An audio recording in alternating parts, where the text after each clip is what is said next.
So up here, the pipe is good all the way around. This is the pipe is obviously split there. No bracket holding it in.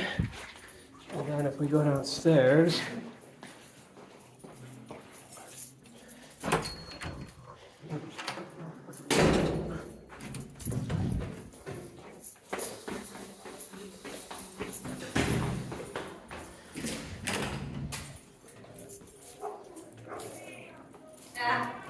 seven oh three.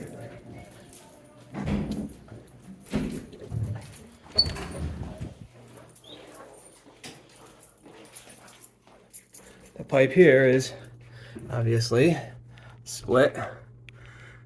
So it scares me to cut it here because the split might continue.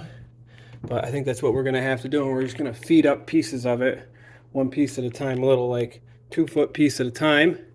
And hopefully everything goes right together. But yeah, there's your problem.